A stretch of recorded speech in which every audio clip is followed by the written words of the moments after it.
Hey, what's going on, everybody? Justin here, and in this video, I want to go over my favorite Roman history reads of 2020 so far.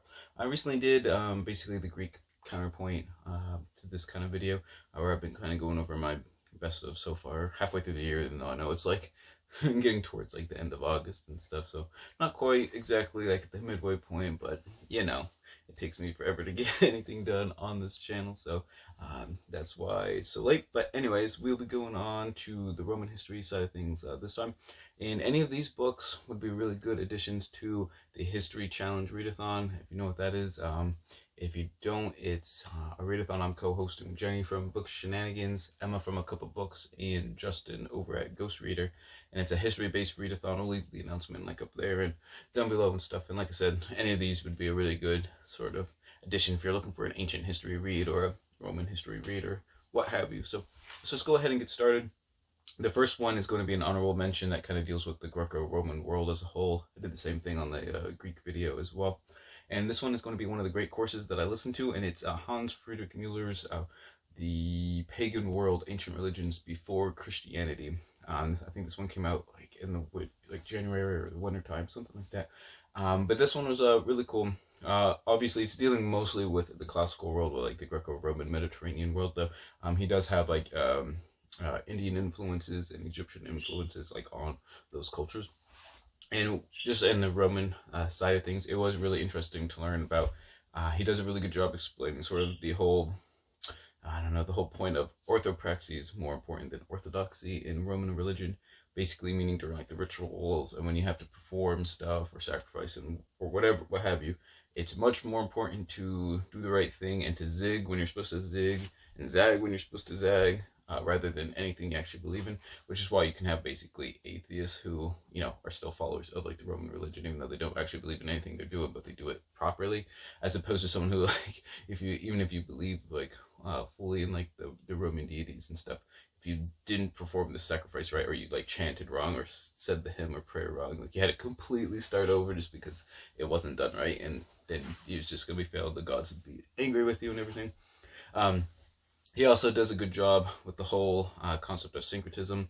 A lot of people just kind of assume like the Romans just stole every single thing from like the Greeks, and there is a reason that's like a concept, I guess, in the ether, but there was definitely like Roman, Italian, Latin and Italian deities before like they even like encountered the Greeks and stuff, and they were able to, like I said, kind of blend and syncretize different like religions and pantheons together and what have you. So that's why that like got Ares and Athena over here, but with the whole Roman thing, they could easily be Mars and Minerva, but like I said, they were their own things even before like I said, Greek kind of like adaptation or adoption of those particular mythologies, what have you. But anyway, so that is the honorable mention. All right, so let's go on to book number 3, and that's going to be Caligula, the Mad Emperor of Rome by Stephen Daniel Collins. I have another book by Collins right here, Legions of Rome, the definitive history of every imperial legion.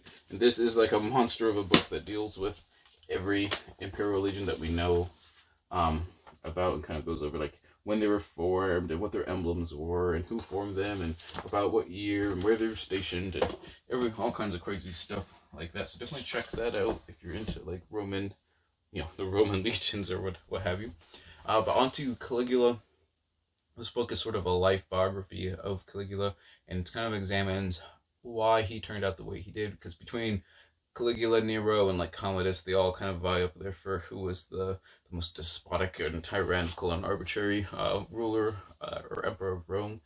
And like I said, Caligula kind of does a deep dive into sort of like what we can know from his like upbringing and stuff, and why he turned out the way he did.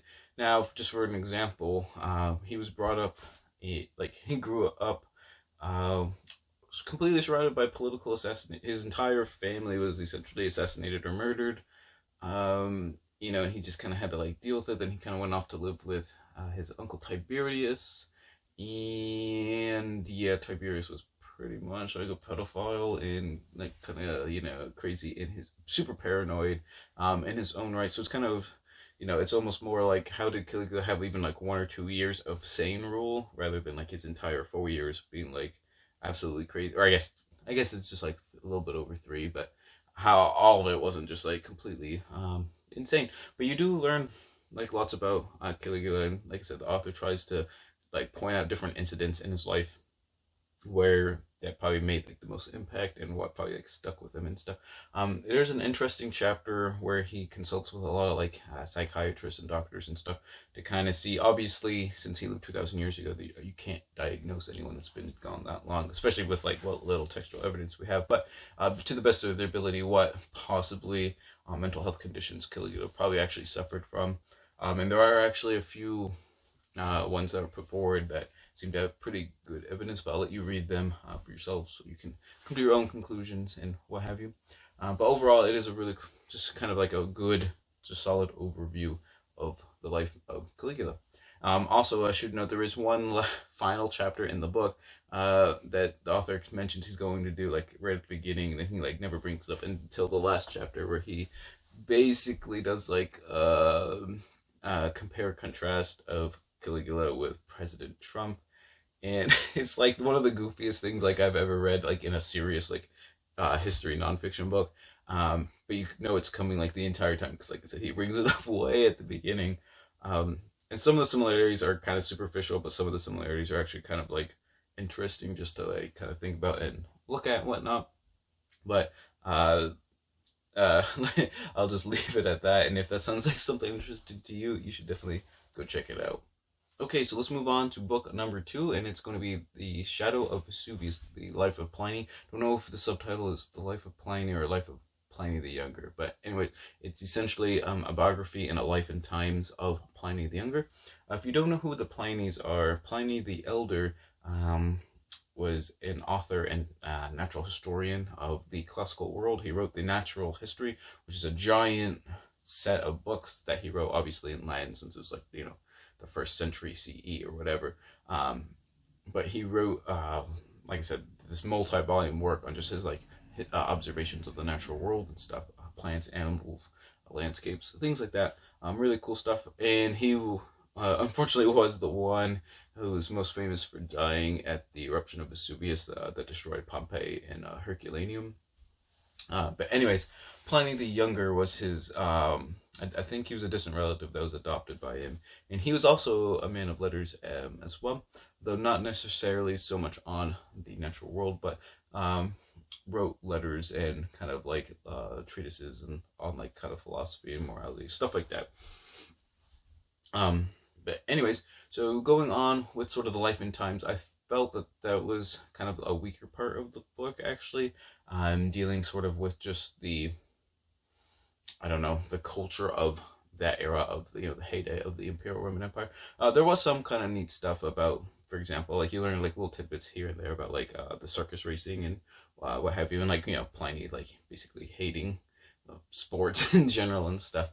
But overall, I think the cultural life and time stuff was a little bit weaker than the actual biographical portrait of Pliny himself.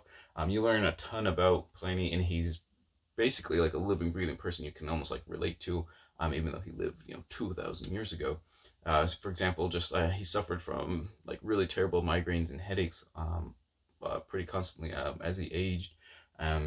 And he actually performed better, wrote better, and like got actually a lot more done and was more productive, like almost in the dark, in the early morning and at night, because the light didn't bother his like migraines and headaches and stuff.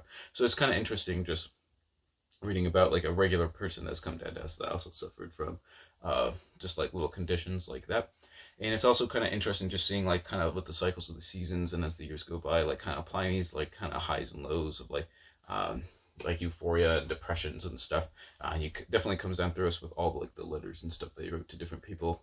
We're able to kind of like piece it together and see kind of like where he was in his life at like almost any given point. So it's kind of interesting. The one part that I wish was extrapolated a little bit more was his correspondence with the Emperor Trajan. Pliny essentially became a pretty high level magistrate over in, I can't remember if it was how far east it was. I can't remember if it was like Anatolia or like Judea or something. But anyways, out pretty far east. Anyways, he was a high-ranking magistrate, and he corresponded with Emperor Trajan pretty frequently. And Trajan being the micromanager that he was, and Pliny being like the most super detailed oriented person that he was, they corresponded back and forth like about really specific, like kind of almost mundane things to us about like building projects and who should do it and how we should go about doing it and this and that. I think that should have been extrapolated a bit more. Pliny's also pretty famous for like one of the exchanges with Trajan, where at the time Christianity was, it wasn't officially persecuted, but it was kind of, it was a like persecuted religion or whatever. And Pliny's like, yeah, I got like this anonymous book of names of Christians. Like, what do I do about them? He's like, I was at first kind of going after them, but it's kind of just like difficult. And then Trajan's like, yeah, let's like, it might be illegal, but we can't just like take anonymous names and just like torture people to see if they're Christians or not. But definitely go check that out on the internet and stuff. You can actually read the correspondence between Trajan and Pliny. Pliny was just trying to like kind of do his job and like what he actually thought he was supposed to be doing, and then Trajan's kind of like, yeah, let's not like get carried away. I guess don't make more work for yourself than you need to. But anyways, that's like its own interesting thing in its own right. So definitely check that out. And like I said, overall, you definitely learn a lot about kind of Imperial Rome. Though I think learning more about Pliny was the better part of the book. Alright, so that just leaves number 1, and that's going to be Alaric the Goth, An Outsider's History of the Fall of Rome by Douglas Boyne. And this was just a really fun, refreshing read, basically discussing the events surrounding the sack of Rome in 410 CE, but from the barbarian perspective, which is, like I said, definitely refreshing because you always get everything from the Roman perspective from 95% of books on ancient Roman stuff. Alaric, if you don't know who that was the leader of the Visigothic at the time, the Visigothic kind of conglomeration of Gothic tribes. And at first he was they were federates of the Romans, so they essentially fought for Rome and were kind of like almost like a vassal state, I guess you could say, kind of like an ally that was kind of like a buffer zone between the Roman Empire and like more hostile barbarians and stuff.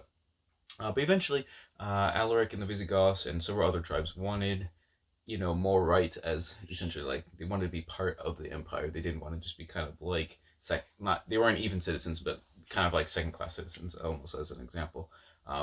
They wanted more like freedoms and rights and be able to like live in, work their own land and what have you. Essentially, what happens though is at this time the Eastern and Western Roman empires have split. And for a while, he was sort of an official in the Eastern Roman Empire, but when he gets kind of like outmaneuvered, he has essentially nowhere to go except the Western Roman Empire, and they don't want him really either at this point in time.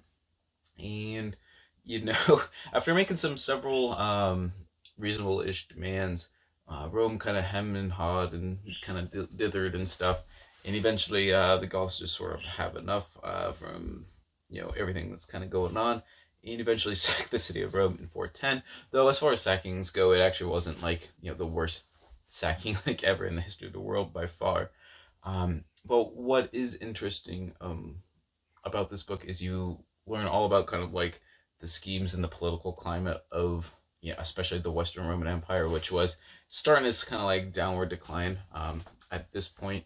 After after the Emperor Theodosius, who was the last one to kind of have like the united Roman Empire, Rome was split between the Western Roman Empire, obviously, and the Eastern Roman Empire.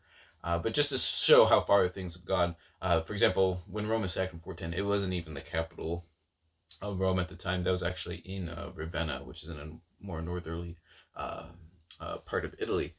But anyways, it's just kind of fun, like learning about all the different barbarian like relations with Rome and how each of them has like sort of their own history and kind of ways of dealing with Rome. And what a lot of people don't realize is a lot of these barbarian tribes didn't just like come out of nowhere. They had been in contact with Rome for decades or even centuries, like I said, and had like different kind of forms of alliances and federati status and stuff like that.